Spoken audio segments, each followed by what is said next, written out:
subscribe, support, stay positive. Okay, everything's perfect. Woo! Hello, folks. Welcome back to another special episode of Tommy Talks. So I'm here, one and only, the wrestling fiend, the wrestling god, and the man that loves to shove his fists up WWE's rear end and pull out their lower intestines and say, "This is what you're made of, crap, WWE." I give you Joe Cronin, but this is not an interview, folks. This is me and Joe going back and forth. And that's the porno. So, Joe, how are you doing there tonight? I'm doing great, man. I'm buried in snow in Boston. I'm thinking about WWE Fastlane. I'm thinking about taking those goggles you got, putting them on me, and having 50 Shades of Grey all over you.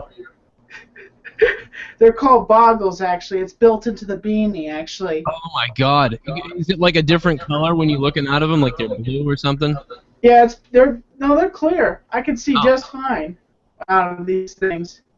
Oh man, that'd be cool. I'd like to see. I'd get the ones if you could see everything be pink when you look through them. Well, the guy that made them, honestly, he actually kind of spaced out, and he stopped making them, and so it's kind of like one of these things that where, you know, this is the only pair of them it exists in the world, and the guy is the Illusion.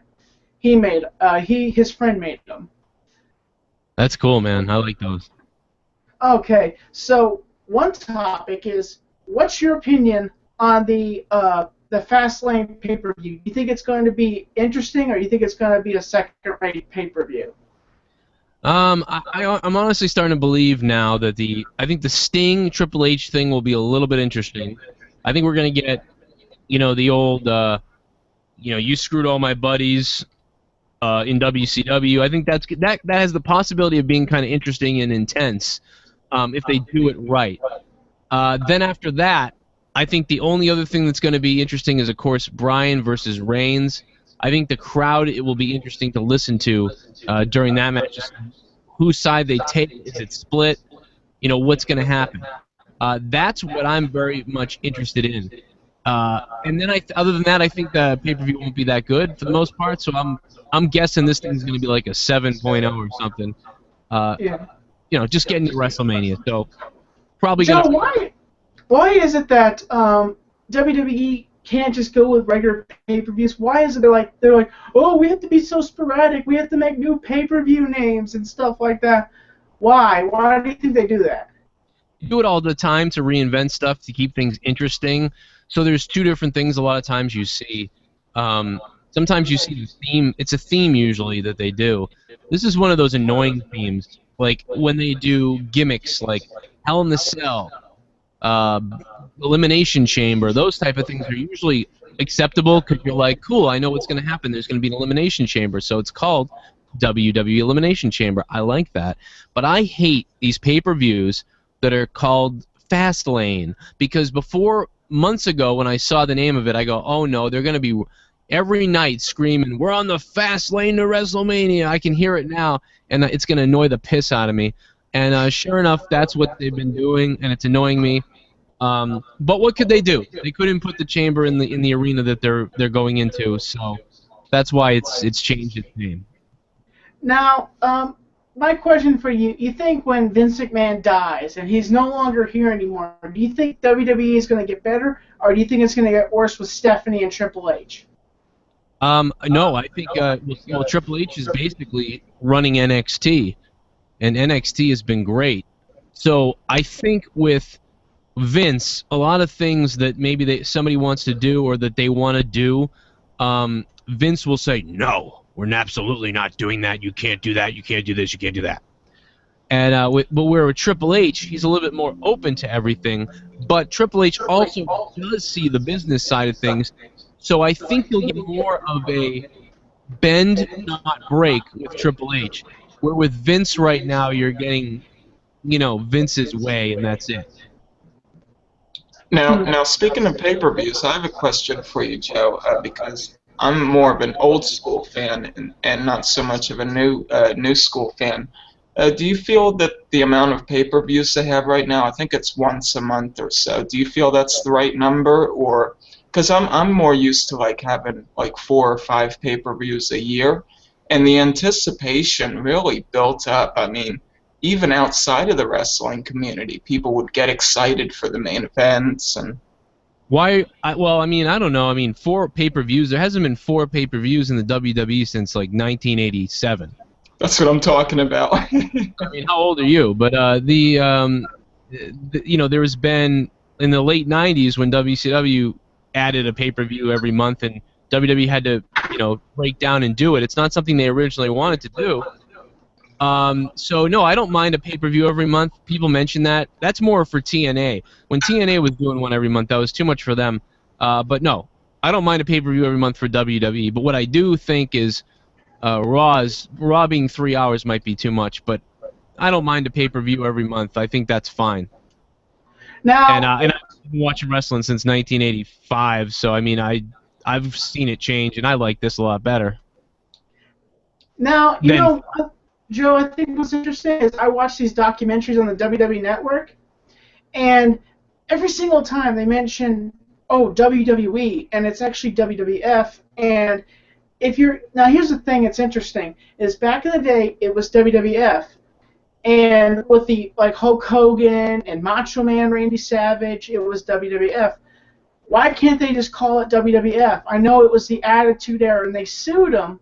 World Wildlife Federation sued them for the logo. It was so they were paying WWF was paying the World Wildlife Foundation royalties for the name for a long time, and eventually the WWE just said, you know, let's change it now. I can remember when they changed it in 2002. I think it was 2001, maybe 2001 or 2. I forget what year it was when they changed the name. But I can remember being enraged about it. Like I was so mad. Like I hated the Wildlife Foundation. I wanted to choke a panda in front of all those people. No, I'm just kidding. But no, I was really mad at them, and I was upset that they changed the name because my whole life, WWF. The World Wrestling Federation. I'm the World Wrestling Federation champion. You're damn right. You know, I'm Bret the Hitman Hart, the WWF champion. You know, that's what I was used to. WWE sounded bizarre to me. But you know something funny is now WWF sounds weird to me. So I've become used to WWE. You guys going to bed? It was 2002. 2002. There we go. So that was close. Mark is my researcher. If you are talking about a topic, Mark will search it up automatically, and he will find that date for you. Good. I need one of those. Sometimes Jesse does that for me, and yeah, you need that, because otherwise it would have been driving me nuts later on when I was like, oh yeah, it's 2002, and I would have been like, it's 2001. Damn it. I want to give a shout out to Jesse. I want to give a shout out to one of your other guys, Daniel and Dave, and give a shout out to Graham. Give a shout out to Graham. Got to meet your buddy the other day. I just want to say, Joe, you have a good community. Like, I met your community the other day. They invited me into a hangout, was treating me like one of the family. We were going back and forth talking about wrestling. And I just want to say, Joe, I think when you're not busy, you should really join them. They really want you to come in there and hang out with them. I know you get really busy, but you have an awesome community. They are awesome. These guys are all great, and everybody's really cool. And I was telling someone the other day, I was like, I'm just so damn busy. It's true. I got all their invites and stuff, but I was like, oh, I just can't. You know, I was at work and I was doing other stuff. I mean, if you look at my phone right now, I was showing this in my video earlier. This is my phone. These are all the messages. These are actual messages to me. These aren't like alerts about retweets and shit. This is or whatever. This is everything like that I got personally sent to me, like emails. This is what's gone on the last 2 hours. And it's like, I don't know where to start with some of this stuff. This is emails, friggin' Yahoo, Twitter, YouTube, everything. Wow. You're a busy man. I pick it up and it's like, hey, Joe, want to do my show? Hey, Joe, I'm having a problem with this microphone. You have the microphone. Why is it doing this? Hey, Joe, want to come on my show? Hey, Joe, what do you think about the pay-per-view? Hey, Joe, do you mind if I use your video clip and edit it and do this with it? Hey, you know, all kinds of that stuff, which I'm not complaining about. It's great.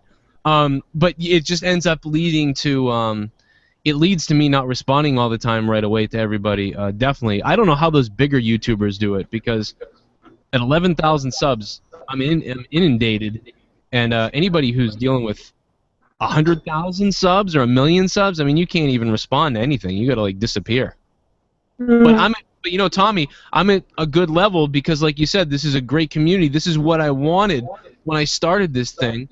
So I'm at the level where I can respond to everyone. So it's awesome. Eventually, I get to everybody, and I get feedback from you guys, and I get to talk to you, and it's perfect where it is right now. I am lucky to be able to actually be able to talk to everybody. You know, Joe, I thought of this the other day. When I go on to Taj.0, my channel will probably blow up. You know, my channel will probably get a few more subscribers.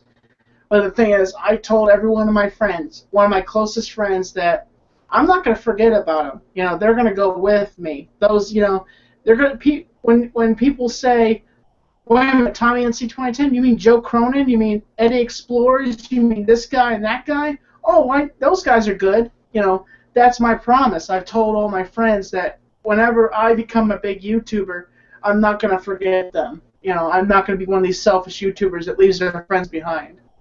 Yeah, no, yeah, that's cool, man. That's important. I'm the same way. I want everybody. That's why I created that podcast channel. One of the reasons why I'm part of that podcast channel, to get everybody's under one umbrella. You know, one thing. We're kind of all together here. JD from New York did it for me when he plugged me and brought me on his show, and he got me like 800 subs, and I got him a couple hundred, and we're just introducing ourselves to each other's audiences, and it goes around in a circle. And that's awesome. So yeah, I appreciate that. And who knows, maybe one day I will sit on a stuffed teddy bear's face naked, and Tosh will pick that up, and I'll go on his show, and I'll replug you. How about that? Just like I like to plug Daniel Tosh. By the way, speaking of sexual references, I just realized the other day that you have been on MTV. You have been on Tosh.0, and now I'm on you. All right, sorry. I had to do that. I see the reference there. Yeah, what are you drinking there, by the way? What are you good? Oh, this is it's a fine, special kind of wine. You know, it's a You made Bromesse. screwdrivers. It looks like piss. No, it's lemonade, not lemonade, but Kool-Aid. Tamale. Tamale in liquid form. Yes, and the Oh, yeah. squeezy juice. I love this. You just squeeze it right in there, stir it up, and you got yourself some Kool-Aid. Well, you're not getting laid with that, but what else is going on? Not much. Just been making videos here on YouTube and just been impacting it, hitting it as hard as I can to entertain the masses amounts. And I have to say that my anticipation is for the Sting and Triple H fight is it's just going to be bickering back and forth, and I really think that a lot of the WCW guys are going to come out, and that's one of my philosophies is all these WCW guys are going to come out with Sting, and there's only like a few of them left. Am I right? You know, I mentioned there's a lot of them still left that they could bring in. I mentioned, wouldn't it be funny a couple weeks ago if they did a lumberjack match with all the WCW guys who are outside the ring? I don't think they're going to do it, but I had the envision of it happening. If they go to a, you screwed all my buddies in WCW, I could see them doing something special like that at WrestleMania. I'm leaning towards it not happening, but what you said is definitely possible. I'm not saying that that's ridiculous. That could actually happen, and I brought it up, so I agree. It could happen. Sting, I watched a documentary between Undertaker and Sting, and they mentioned the fact that Sting and Undertaker were very dedicated to both their companies. Yep. Now, can you imagine in the middle of the Monday Night Wars if Sting had said, okay, F you, WCW, I'm going over to WWE? How big that would have been, and how I think WCW would have failed. I think, and that's what kept WCW impacted was Sting. But as soon as Sting joined the NWO, it kind of went downhill because people lost faith in Sting. And Sting's a good character, but he kind of ripped off the Crow. Yeah, he rips off a lot of people. He ripped off the Crow and did his thing, and then he ripped off the Joker in TNA. I'm fascinated by Sting coming to the WWE, but I will say I'm not even a huge fan of Sting. I never really was, even back in the day. I just wasn't. I myself was not that entertained by him, and I was a WWE guy. However, I was entertained by Sting when he started with the Crow gimmick. So I give you the Crow gimmick because it was kind of necessary and it made sense at the time for him to go crazy and to be doing these spooky things from the ceiling and coming down. And I understood the symbolism, and that one made sense. Whereas the Joker version that he did was annoying in TNA, I thought. Yeah, I didn't really watch TNA because I was kind of hooked into WWE at the time, and I'm not watching TNA because I thought their format was too small, I guess. And I like WWE because they were a big format, and they had big arenas, and I noticed WWE does something. They shoot to say, here's a ring, and they shoot from this side over here so you can't see their empty seats. And right. I think it's funny, and the best thing for you to do when you go to a WWE show is sit to this side of the ring. You make sure that you're sitting on this side of the ring because you will be seen by TV. Yeah, it's like me at Money in the Bank. I'm all over that pay-per-view, man, because I sat in the right spot. I picked that seat on purpose. I'm giving the finger. I'm doing all kinds of terrible stuff on camera. If you watch that pay-per-view and you sit and watch that whole pay-per-view and you look at me the whole pay-per-view, I've got the green scarf over me and I'm chewing gum the whole time. But I did a bunch of weird stuff, and it's on there. And if you go watch it, it's really funny. I'm pretending to. If you want to show it, because I know you show different pictures on your show, you could show it right here so everybody could check out that pay-per-view. I don't care. Yeah, no, I'll try to find it. It's on here. I've definitely. You know what happened was every time I did something, I kept getting Twitter messages like, "Just saw you doing that, Joe." Ha, so it was a funny night. But no, you're right. Going live, you can see the seats sometimes, but it doesn't matter because NXT I think has been better than WWE main roster for a little while here. So they've been putting on better shows at NXT than WWE. That's what I'm hearing, and. You think Vince would say, well, here's what we're going to do.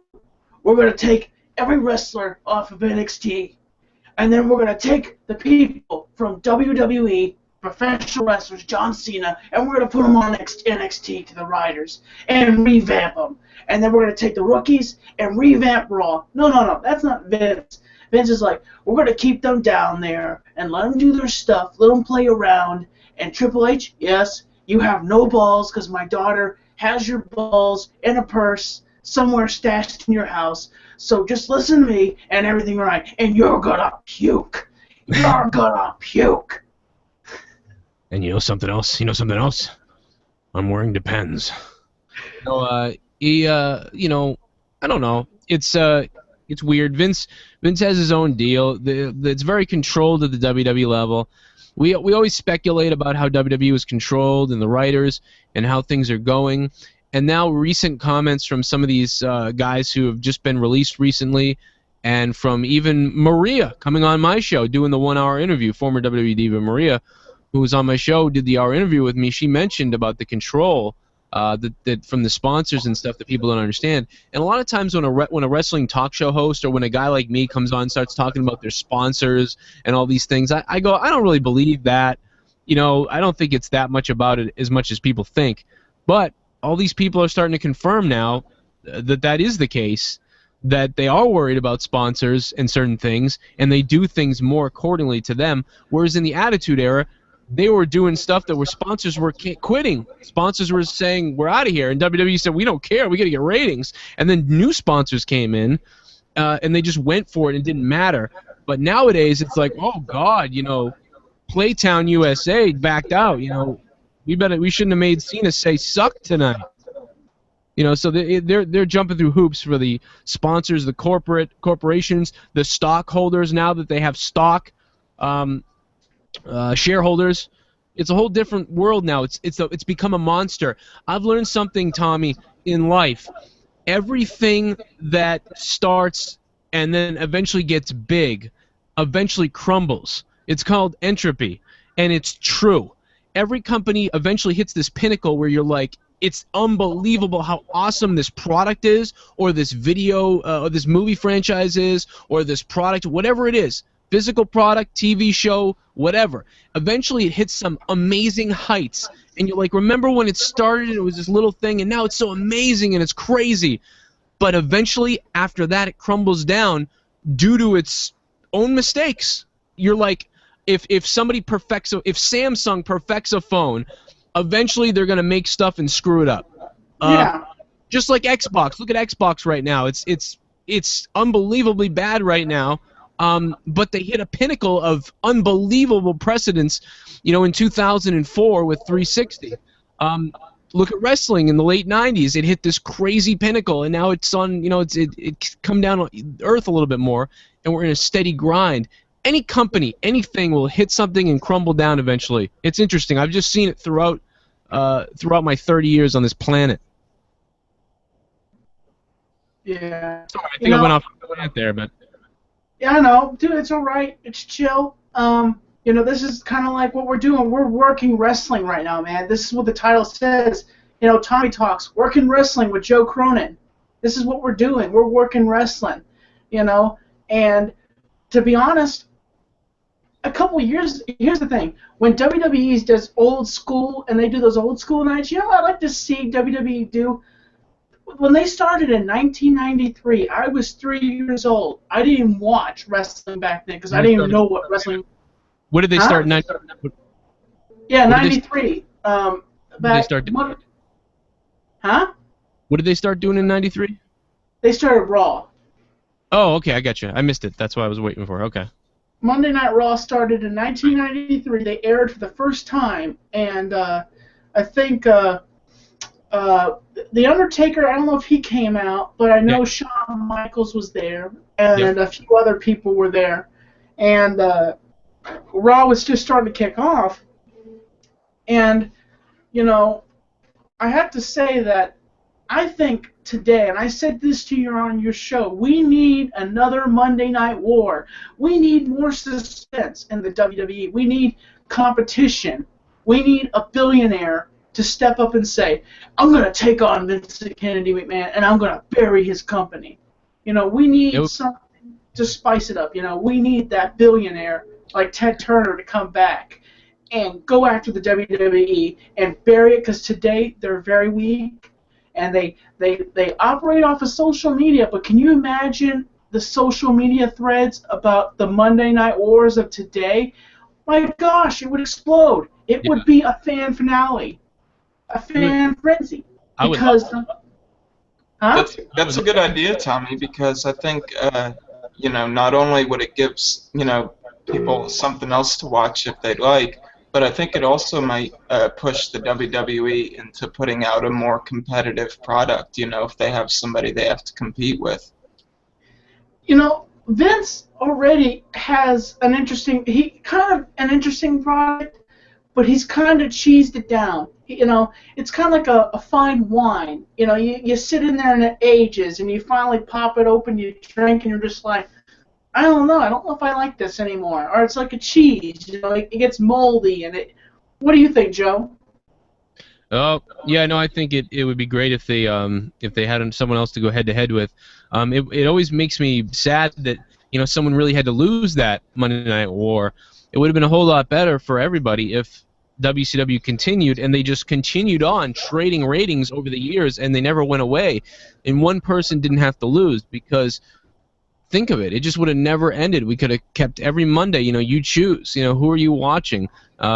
We could have had endless stuff go on, and it was real is what was so good about it. It was just so damn real. And what happened, Tommy, and anybody who doesn't know, is like a lot of the mainstream wrestling fans are watching WWE, and a lot of them went away, and a few people, a good chunk of them were still watching. And then when WCW came out, a lot of new fans caught on to wrestling. So their first thing seeing wrestling was WCW. And all these old school WWF guys were like, fans, including myself, were like, well, no, I've always watched WWF. And they're like, what do you mean? Isn't that the same thing? I don't even know. They didn't even know. They knew Hulk Hogan though, and they knew all these people, so the company became irrelevant. They just knew they were watching wrestling. And then, because then they were like, oh, WWF. Well, I'm gonna go turn over to that channel. And then when they turned over to that, they had Shawn Michaels with mirrors all over his crotch, dancing around and shaking his butt, wrestling a clown. And they were like, what is this? I'm going back to WCW. Like, this is stupid. Yeah. Yeah, and And to be also, honest- oh, sorry. also Tommy, I remember like Hulk Hogan took a big break when he did these movies as well. Right. Who are you talking about? Hogan. Oh yeah, Hogan. You know, Hogan. Yeah, I remember he took a big break doing these movies. Yeah, he took a big break to do movies, and then WWF kind of let him go because he wanted to do movies. But then WCW courted him and wanted him to come there, and then he was like, oh, all right, I'll come back to wrestling. And he went to conventional. He was shooting his movies on the Disney lot. And Right. Eric Bischoff would come over with some of his buddies and say, hey, how you doing there, Hulk? You know, took his pants off, and Hulk was like, I'm in. he apparently shot them down first, as they said in the documentary, and then they came back to him again, and he said, okay, I want to come back to wrestling. You know, oh yeah, brother, I want to come back to wrestling, and Hulkamaniacs, you better be prepared, because Hulk is going to pump himself up with steroids again, and he's going to get wild. Hulkamania is wild. Well, you know something, dude? You know Hulkamania is gonna run wild, because I'm gonna inject my anus with some steroids, dude. Then I'm gonna go to Eric Bischoff, I'm gonna inject it in him, dude. We're all gonna get beefed up, riled, ready to rock and roll, and take on Vince McMahon, brother. And what you gonna do?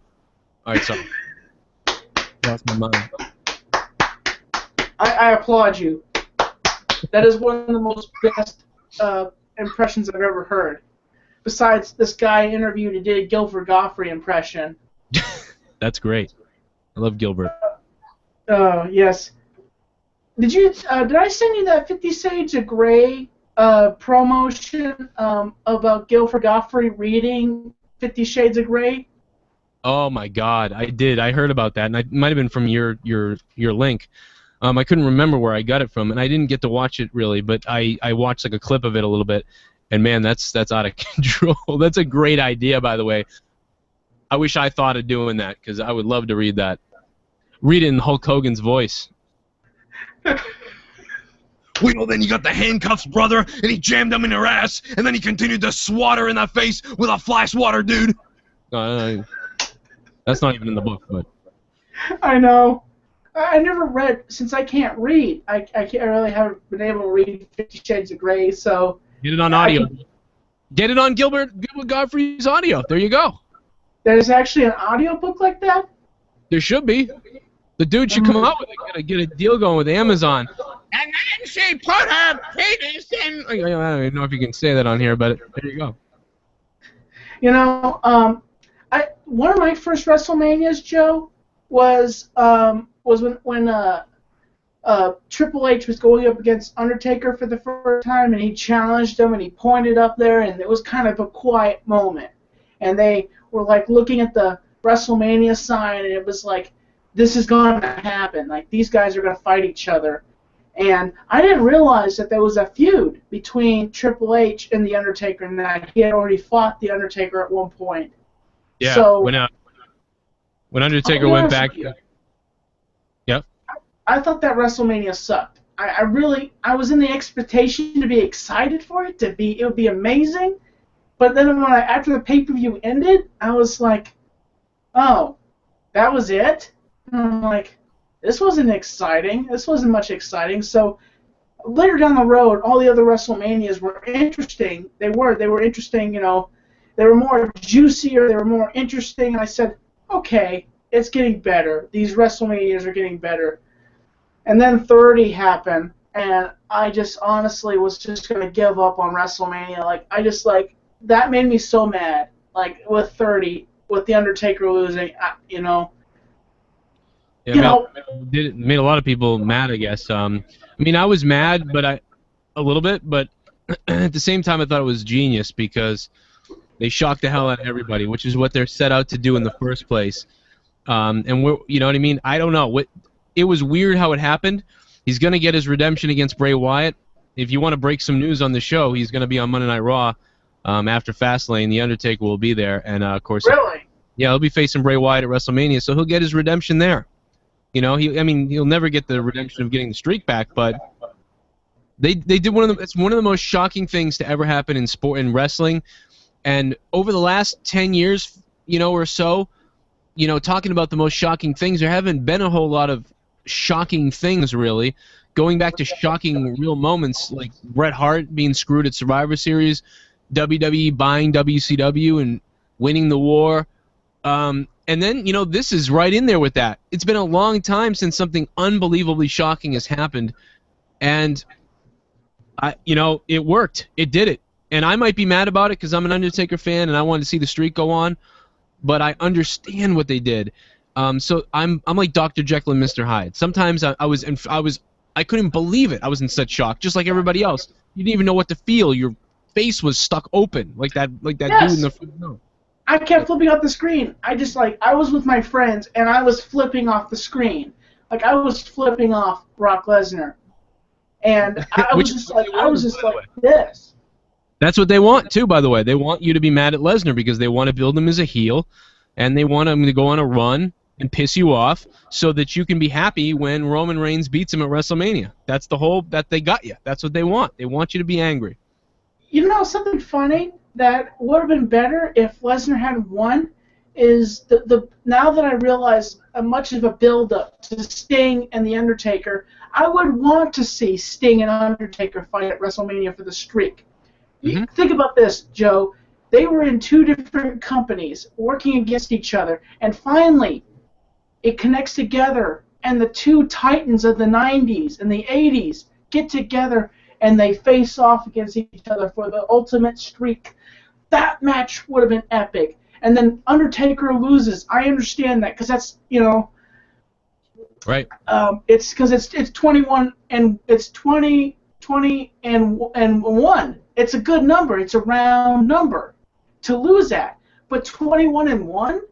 I'm sorry. That's a horrible number to lose at. It's Reminds me really... of the Patriots season in 2007 and boils the pain in my soul.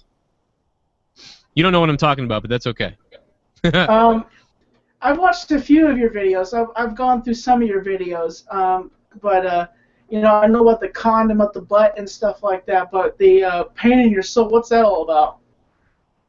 The what? Oh, I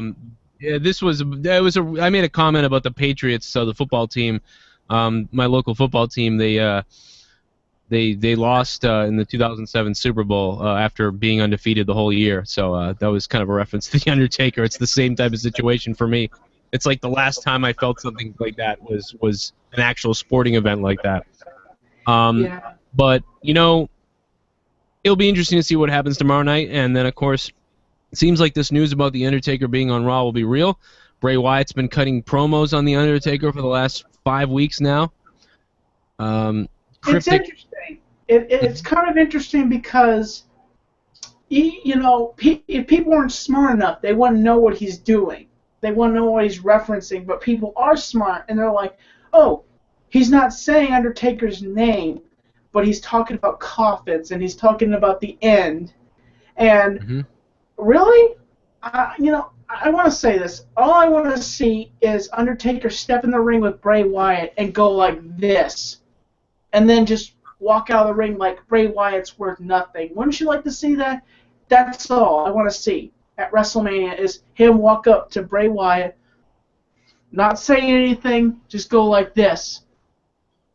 And then just leave? You don't want a match?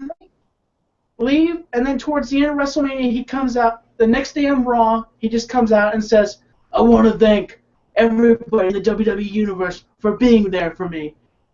And that's it. Let the guy retire. He's freaking old.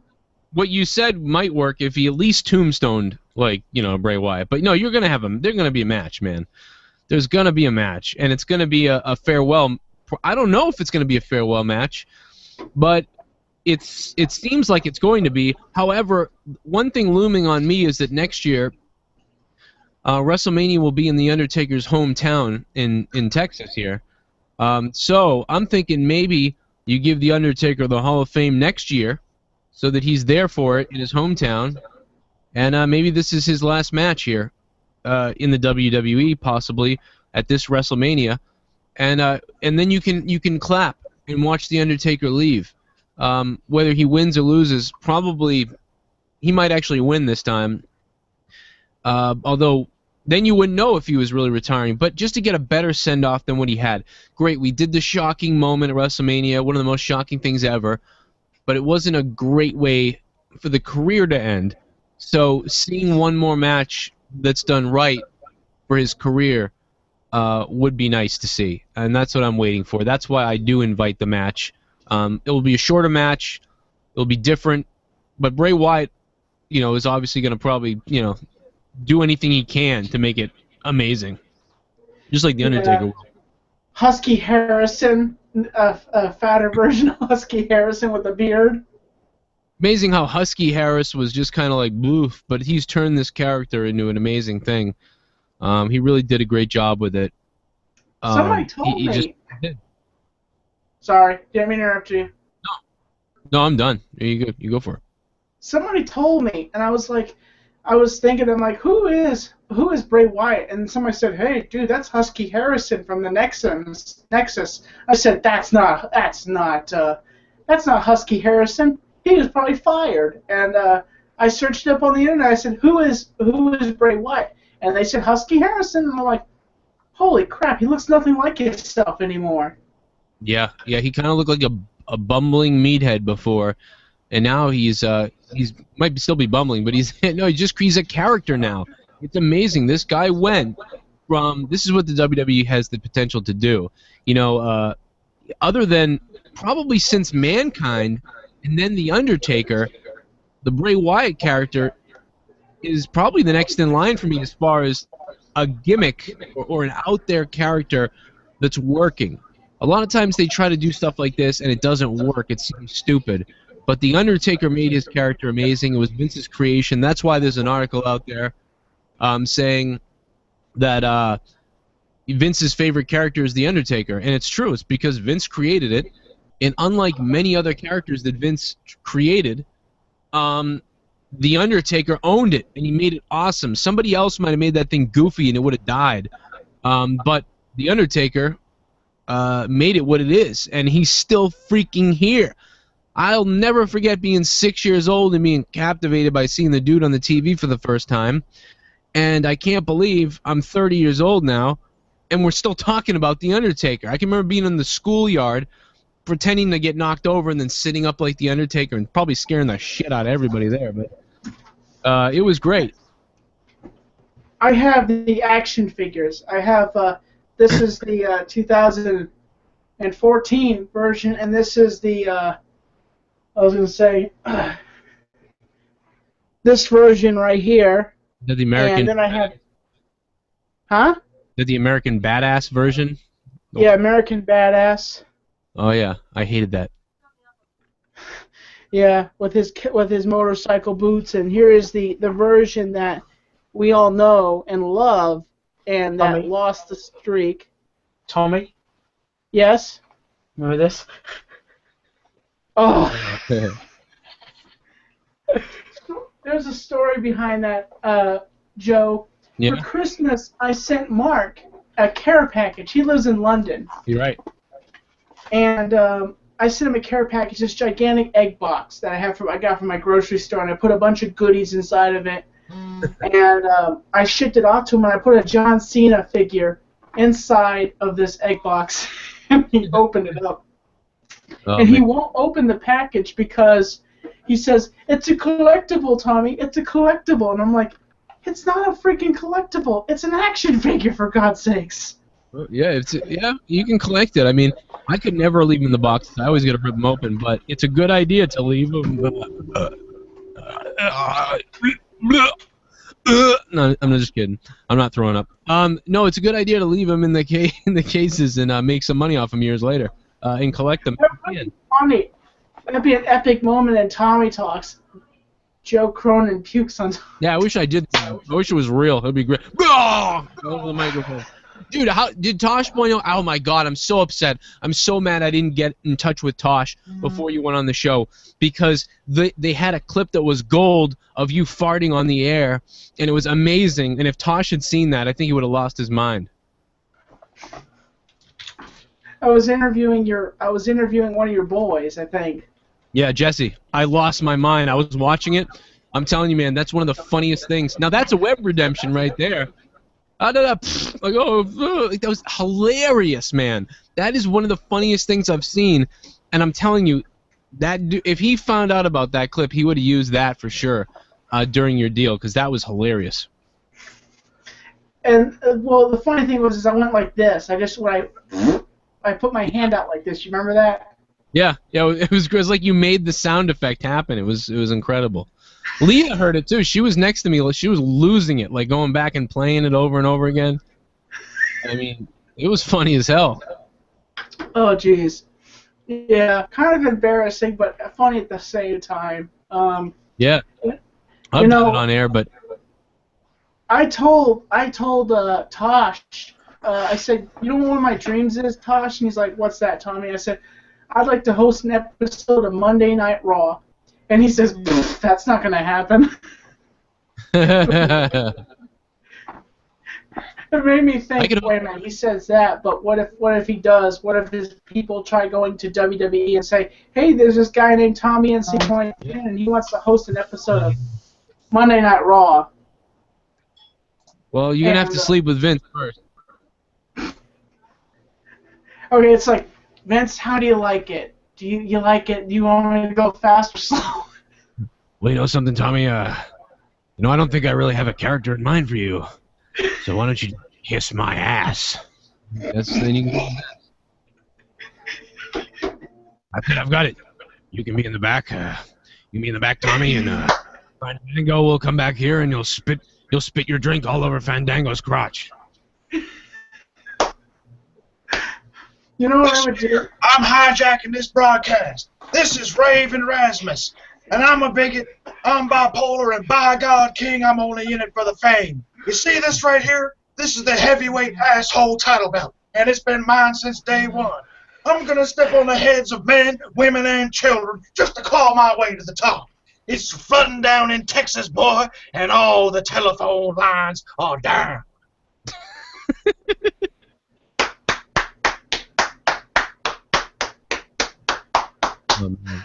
All the telephone lines are down because they're afraid that guy will talk to somebody. Come get some of the brownie. I love brownies. Oh, brownies are delicious. I love that. Brownie. Oh, now take it easy. You already broke wind on a show. Don't come on one too.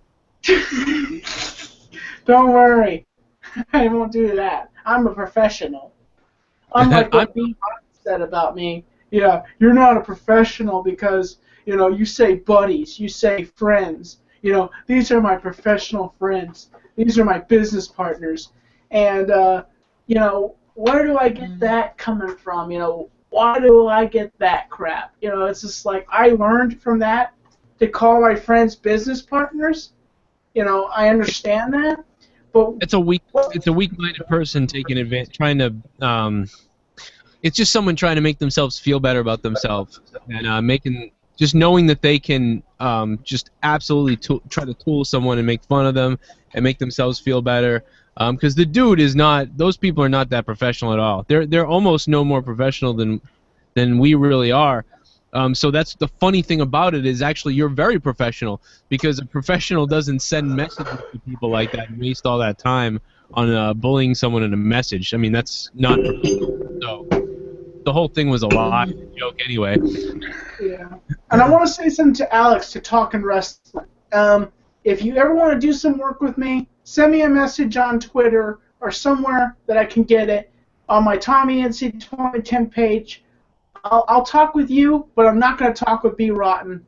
And the thing is that Tommy's I have hard feelings. This was an old subject a long time ago, but I wanted to bring it up because I feel like that the way B Rotten handled himself, he apologized to me, but the reason why B. Rotten, the reason why you apologized, and the only reason you apologized, was because you were losing a partner in the wrestling business and the podcast business, because Joe is a silver tuner.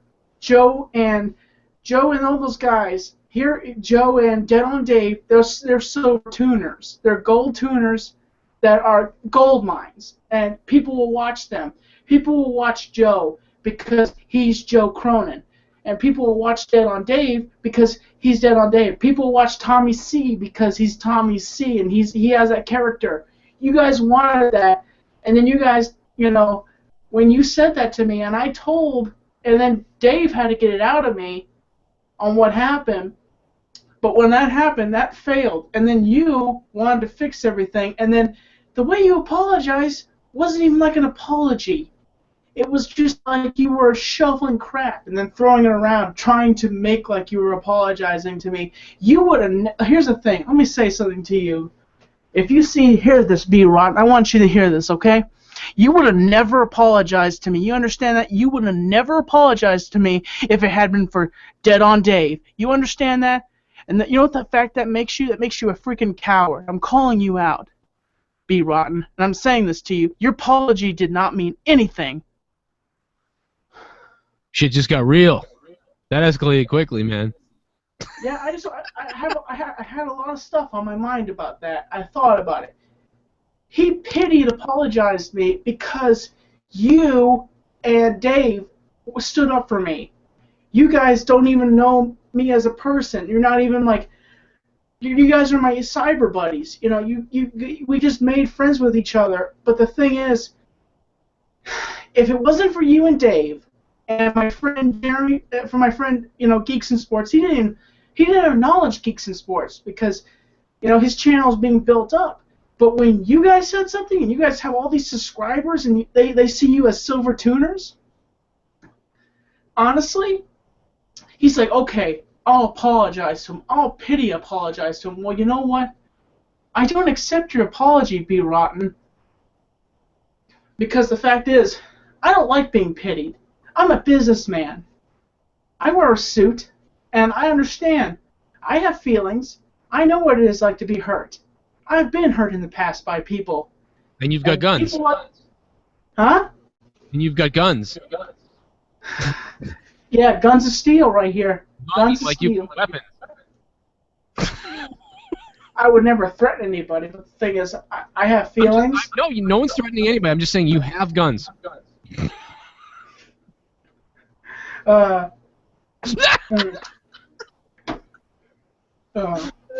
you know,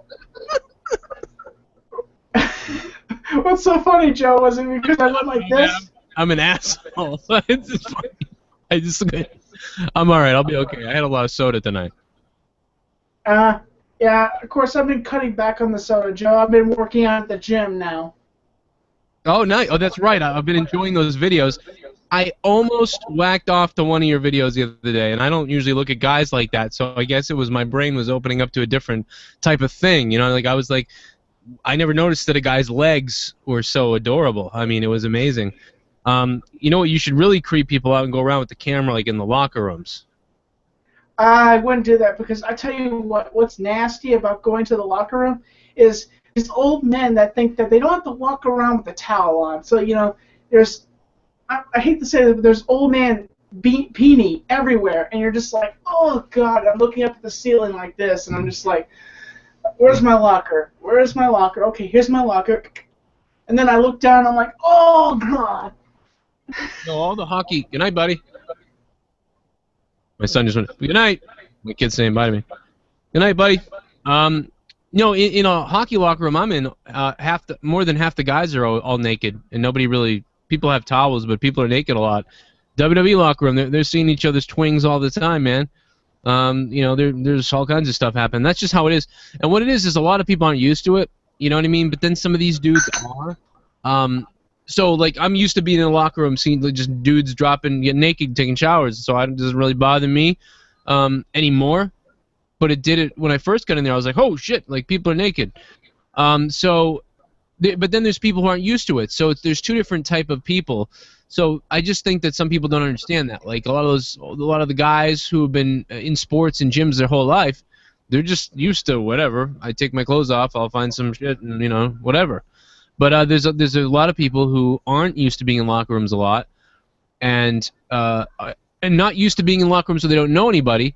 And then all of a sudden, naked people are coming out there. So it's just two different mindsets colliding there. You know what, though? The way things are going in America, I wouldn't be shocked soon if there is some kind of like law or something like that comes out soon because everyone's such a freako around here. Excuse me, I have a complaint. I don't complain about it. I'm just personally keep it to myself. But somebody just like, excuse me, can you make it a rule that people wear their towels in the locker room? Because I just don't like to see old man Peony, really. I just don't like to see it. See, I would do the opposite. I would go to the officials and the people who run the place, and I would say, "Hey, excuse me, could we make a rule where like everyone has to just be naked and there are no towels allowed in the locker room? Because I want to see balls." And Joe, they would go back and they'd say, "Make sure everybody wears a towel in the men's room." Because I just had a weird guy just come up to me and said he wants to see balls. So just make sure you make everybody wear a towel when they're getting undressed. That's fine. Put your towels on. I already got the last 6 months of hidden camera footage I needed. I'll see you later, and I'll walk out. And make everybody worried.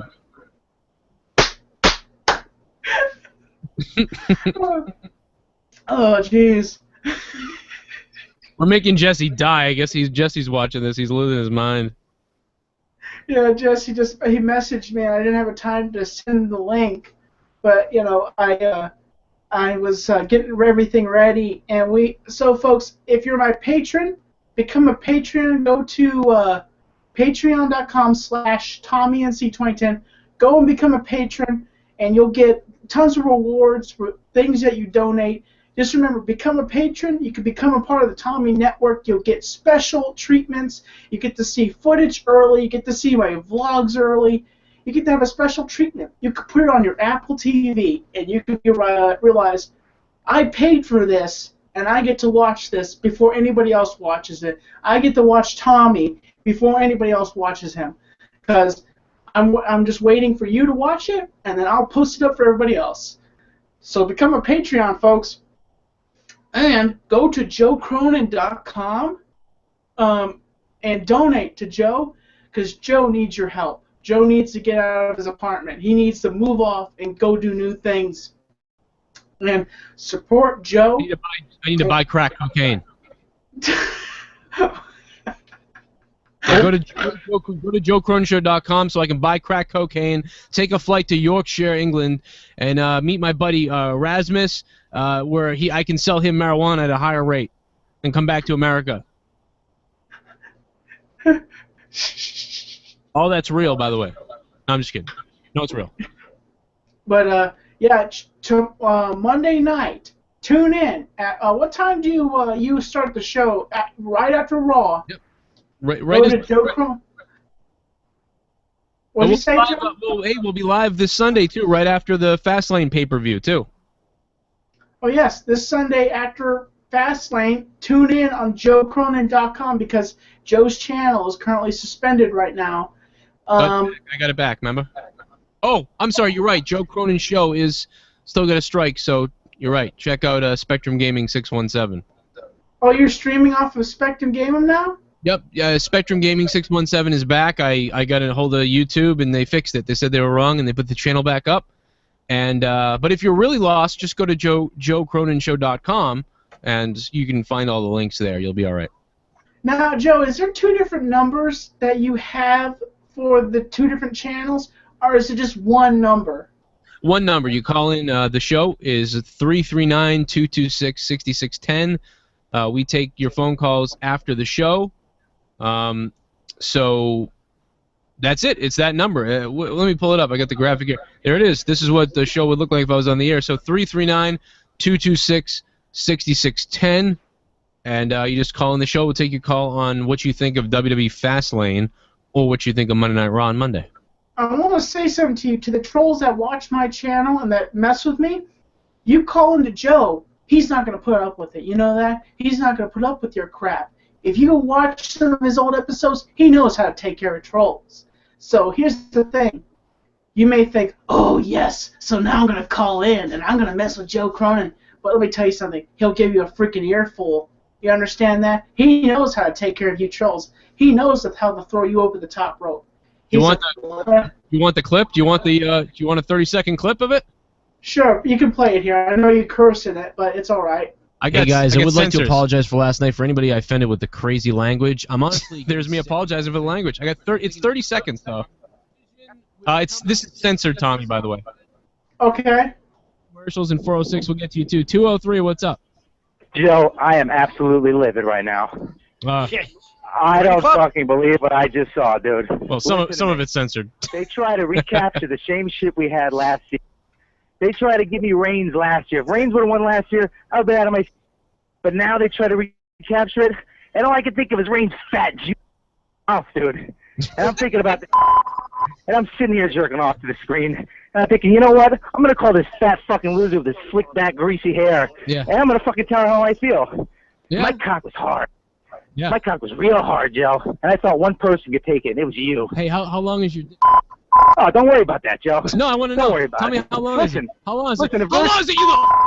You want to call my show, you little? Want to talk about sucking my? I'll go to your mother's house. I'll cut her off because I know she has one, and then I'll find her ball sack tucked up in her anus. Then I'll go into the filing cabinets in your house, and I'll find the adoption papers that you didn't know about. Okay, so that's the beginning of a 2-minute tirade. Yes. Yes, folks. So Joe, that's what you have to. You mess with Joe, that's what you're going to get. Okay, so Joe knows how to handle these trolls. He can throw them over the top rope. And here's the thing: you mess with him, you mess with Dead on Dave, and you mess with him, possibly might mess with Jesse, but it's Dead on Dave, Tommy C, and you better watch your back because the fact is they're not screwing around. They're the serious deal. They review wrestling. They breathe it. They eat it. They crap it every single night. And then they eat it again, and then regurgitate it again, and do the same thing. Repeat. Repetitive. No, I'm just not repetitive. They do different things. But we do it repetitive. Chopping the point, and State of the WWE, that's one of Joe Cronin's specials things. As I said, Dead on Dave. He's a good guy, really good guy out there. Want to say that, Joe, you've been, I have to say, this has been an awesome night, having you here. And I can't wait to come on your show after Taj.0, after my show airs. You know, whether that's going to happen, I don't know. You know? Right. You started the new season, so you're going to be on there somewhere. Yeah, I talked to Are they definitely going to tell you when it's on, or are you not going to know? They're going to tell me. I think they're going to tell me, and I promise everybody that when I find out, I'm making a video, and I'm going to put it here on YouTube so everybody knows what channels to go to, and you can just search up Comedy Central. But, you know, if you have DirecTV or if you have Charter, of course that's a local provider down here, Charter. I don't know if it's a big provider or not. Huh? Once it's aired, is it possible to contact the network if you can use your clip in your video? They have already signed some papers. They're actually they have already got my permission to use my videos. I mean some clips from the actual show in your videos. I mean. Yeah, you're gonna be able to use the video. I really don't know. I haven't asked them that, and I hope that they'll be okay with that. But I haven't asked them. You know, I know that some people are going to want to use the footage from my episode on their shows to show it off, and I really don't know. It's Comedy Central. Yeah, I'm talking about you actually using that in your video or when you make your video. What, that behind the scenes stuff? Like if I was shooting with them? Yeah, or you were talking, or when you're talking in your video, you can recap what happened in the show. What is? I'm trying to get. What I don't understand what you're saying. I think you meant the footage that you shot, right? Well, yeah. I have some footage that I shot, but I'm gonna wait until the show debuts to show that stuff. Yeah. They probably won't care because it'll be afterwards. It won't give anything away. I did have some footage. I was gonna put it in my vlog, but then I said, okay, I don't want to wait that long to put this vlog up, so I removed that footage that I shot, and I put it away. I tucked it away, so when it airs, I'm going to debut it here on the channel. Nice. As separate clips, in case something happens, in case they jump on my case and they say, Tommy, you shouldn't be showing that kind of stuff. I'm just like, fine, I'll take the video down. Okay, calm down, Make it separate things of footage, And, honestly, the footage that I shot is not really relevant. You don't see Daniel at all in the footage because, they really didn't want me shooting things of Daniel. But, Daniel was very nice with me. He was very kind, but I'll say that for our interview when the show debuts. But, so you're stoked for this week's pay-per-view, am I right, Joe? Oh yeah, I'm pumped up. I mean, even garbage pay-per-views or whatever's going to happen, I am pumped up. I was really disappointed with Royal Rumble, and I love that. Maria said that too, and a few other former WWE people said that. I was disappointed with Rumble, so now I'm all hopped up again and ready to go for WrestleMania. So I'm pumped up to be doing something. I'm pumped up to be able to watch an event WWE's putting on. I'm also pumped up to be going live after it ends, talk about what happens, and I'm happy. I'll break some more news on your show. I'm going to be at Fan Fest in Providence, Rhode Island, at the big Fan Fest event with like Goldberg and Mick Foley and all those guys.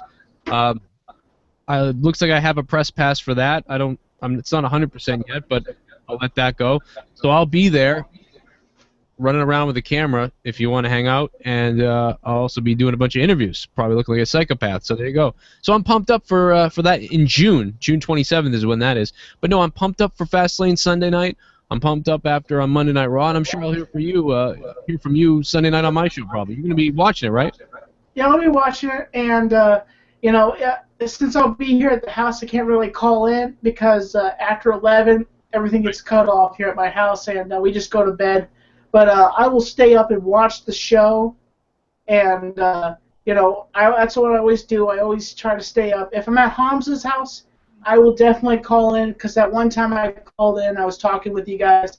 I was at Hamza's, and just to let you know, for the first hour, the reason why I didn't call in was because I had to walk home. I had to walk to Hamza's house because our roads were frozen because we had some frozen rain come down and freeze everything, the roads, and it was so slick.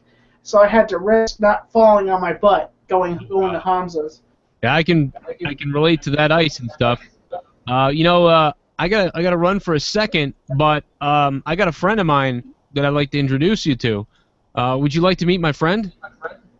Sure, who's that? All right, I'm gonna go get him. I'll be right back. I'll get him.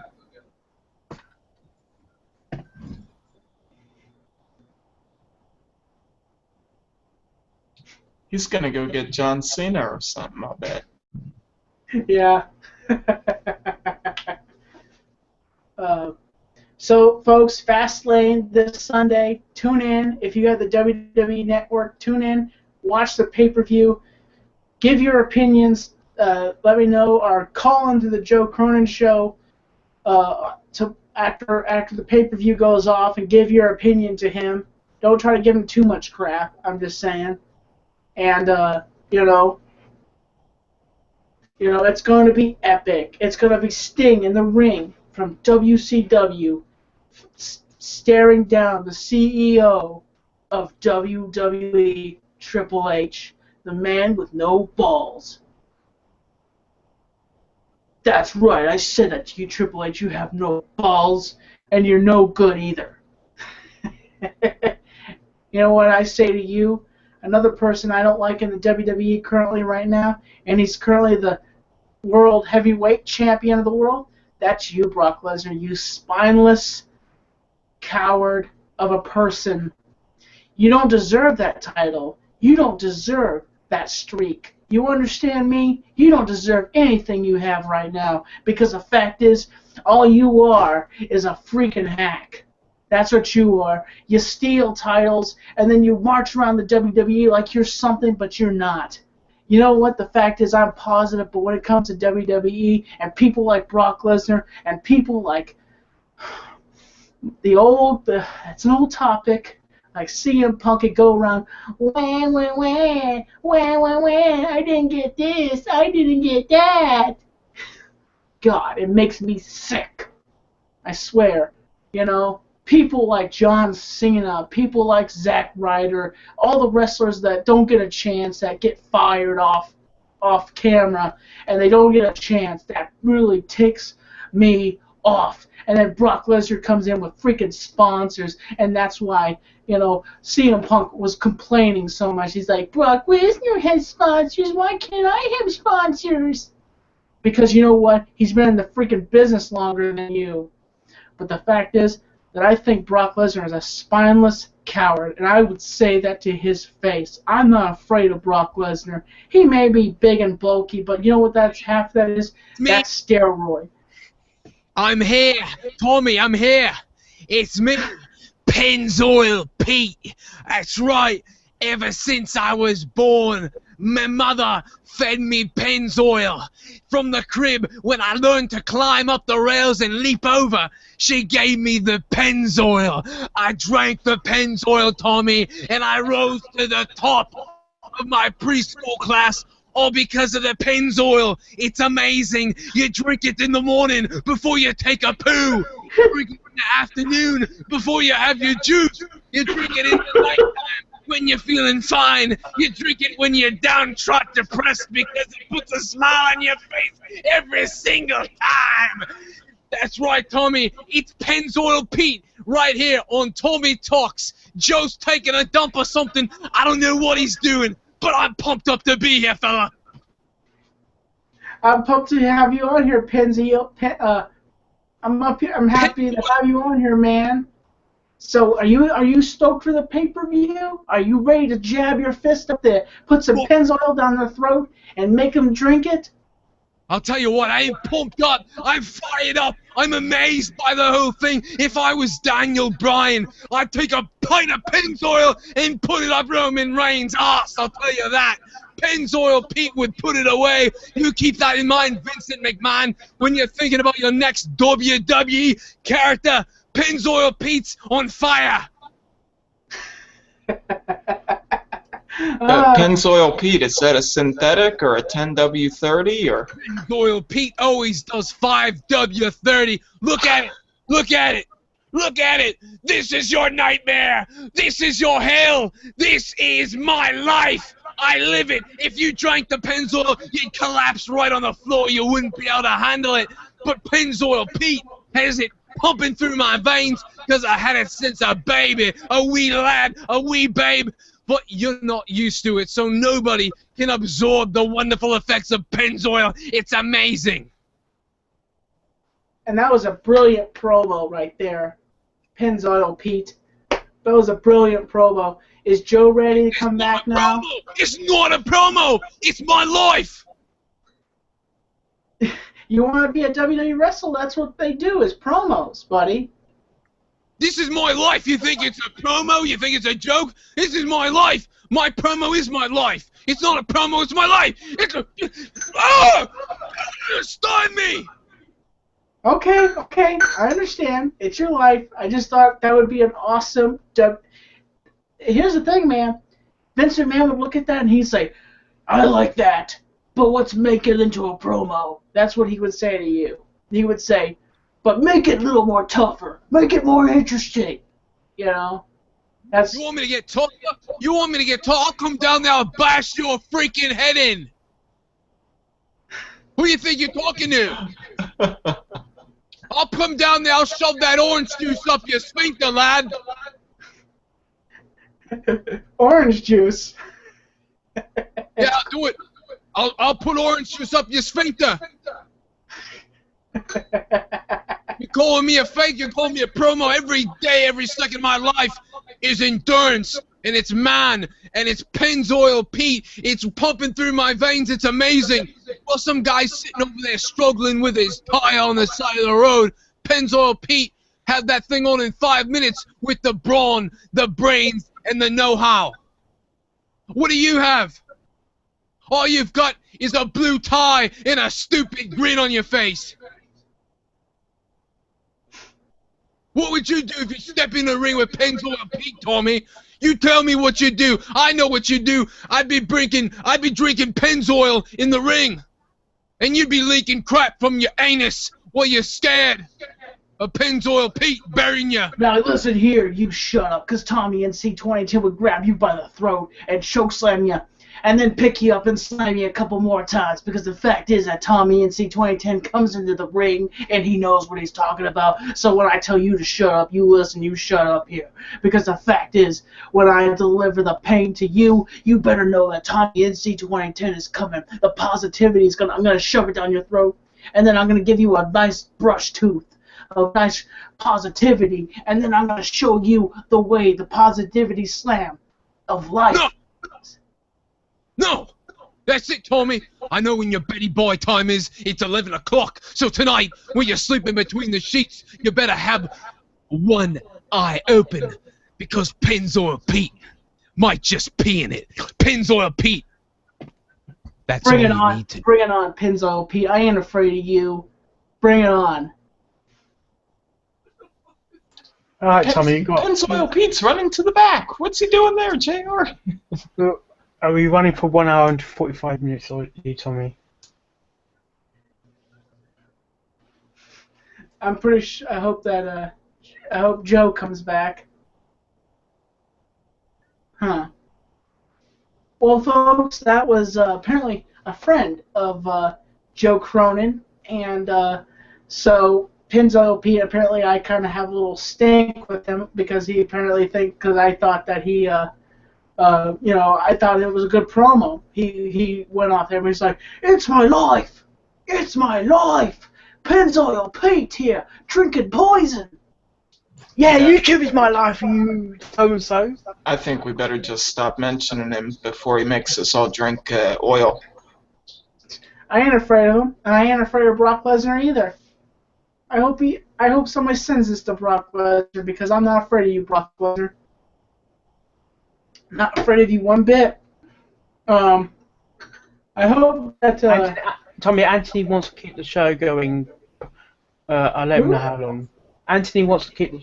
Wants to keep the show going. Too fucking late.